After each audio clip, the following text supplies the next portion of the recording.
ನನ್ನ ಶೋ ಇಂದ ಅಕಸ್ಮಾತ್ ನಾನು ಹೇಳಿದ್ರೆ ಏನಾದ್ರು ನಿಮ್ಗೆ ಒಳ್ಳೇದಾಗಬೇಕು ಅಂತಂದ್ರೆ ಬ್ರೇಕಪ್ ಮಾಡ್ಕೊಳ್ಳಿ ಅಂತ ಹೇಳ್ತೀನಿ. ಇವತ್ತೇ ಮಾಡ್ಕೊಂಡು ಇವಾಗಲೇ ಆಯ್ತಾ? ಸಿಕ್ಕಿಲ್ಲ ಮಮ್ಮಿಗೆ. ಇಲ್ಲ ನಾನಂದ್ರೆ ಬ್ರೇಕಪ್ ಮಾಡ್ಕೊಬೇಡಿ, ಯಾಕಂದ್ರೆ ಬ್ರೇಕಪ್ ಹೃದಯದ ಗಾಯ ಕಾಣಿಸಲ್ಲ, ನೋವಿರುತ್ತೆ ಅಂತ. ನಂತರ ತುಂಬಾ ಆಗಿದೆ ಬ್ರೇಕಪ್, ತುಂಬಾ ಆಗಿದೆ ಅಂತಿದ್ದದ. ಇಲ್ಲ ಕಮಿಟಿ ನಲ್ಲಿ ನೀವು ಇಂಜಿನಿಯರಿಂಗ್, ನೀವು IIT ಎಲ್ಲ ಹೋಗಕ್ಕೆ JEE ಎಲ್ಲ ಬರೀತಾರೆ, ಕಮಿಟಿನ ಹಾಕಿ 3 ಬ್ರೇಕಪ್ ಮಾಡ್ಕೊಂಡು ಬರ್ತಾರೆ. That's how the system is. ನಾನು ಬ್ರೇಕಪ್ ಆದ್ಮೇಲೆ ನನ್ಗೆ ಒಂದು ವಿಷಯ ಅರ್ಥ ಆಯ್ತಾ, ಒಂದು ಬ್ರೇಕಪ್ ಆದ್ಮೇಲೆ ನಿಮ್ಮ ಹುಡುಗಿ ಫ್ರೆಂಡ್ಸ್ ಹೇಳ್ಬೇಕು, ಹುಡುಗ ಫ್ರೆಂಡ್ಸ್ ಹೇಳೋದಕ್ಕೂ ಡಿಫ್ರೆನ್ಸ್ ಹೋಗ್ತೀರಾ?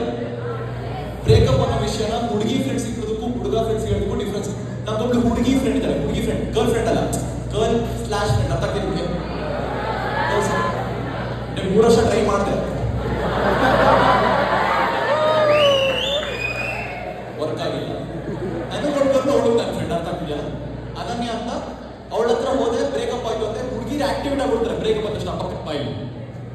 ನನ್ನ ಥಿಯರಿ ನಂಬರ್ 104 ಇದ್ರ ಬಗ್ಗೆ ಬರ್ತೀನಿ ನಾನು. ಓದು ಜನ್ಮ ಪಾವನ ಆಗುತ್ತೆ, ಬೆಳಗ್ಗೆ ವೈಭವ ಕೇಳಿ. ಅವಳೇನು ಕೂರಿಸ್ಕೊಂಡು ಎಷ್ಟು ಮಸ್ತಾಗಿ ಹೇಳ್ದು ಗೊತ್ತಾ ಬ್ರೇಕಪ್ ಅಲ್ಲಿ, ಏನ್ ಮಸ್ತಾಗಿ ಹೇಳ್ದು. Nitin your a green flag, she is a red flag, there is no passion. ಇಷ್ಟು ಇಂಗ್ಲಿಷ್ ಹೋದ್ರೆ ಕಮ್ಯುನಿಕೇಟ್ ಮಾಡ್ತಿದ್ದೆ ನಾನು.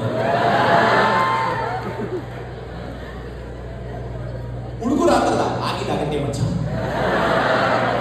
ಆಗದೆ ಇರೋದಾಗತ್ತ ಮಚ್ಚ, ಆಗಿದ್ದೇ ಆಗ್ತಾ ಇರುತ್ತೆ ಮಚ್ಚ.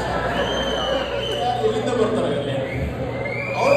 ಬಟ್ ಒಂದು ಒಳ್ಳೆ ಲಾಜಿಕ್ ಹೇಳಿದ್ರು, ಇದಂತ ಹೇಳ್ಬಿಡ್ತೀನಿ, ಕಲ್ತ್ಕೊಂಡ್ಬಿಡಿ. ಒಳ್ಳೆ ಲಾಜಿಕ್ ಹೇಳಿದ್ರು ನಿತಿನ್, ರಿಲೇಶನ್ಶಿಪ್ ಬಾಳೆಲೆ ಊಟದ ತರ, ರಿಲೇಶನ್ಶಿಪ್ ಬಾಳೆಲೆ ಊಟದ ತರ. ಅದರಲ್ಲಿ ಅನ್ನ ಸಾರು ನಿನ್ನ ರಿಲೇಶನ್ಶಿಪ್, ಅನ್ನ ಸಾರು ನಿನ್ನ ರಿಲೇಶನ್, ನಿನ್ನ ಕೋರ್ ರಿಲೇಶನ್ಶಿಪ್.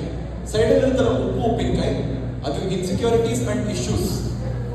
ಅನ್ನ ಅದ್ರ ಪಾಡಗಿರುತ್ತೆ, ನೀನು ಯಾವಾಗ ಕೈಯಾಗ ಉಪ್ಪು ಬೆಳ್ಕೋತೀಯಲ್ಲ, ಉಪ್ಪು ಜಾಸ್ತಿ ಆಗುತ್ತೆ,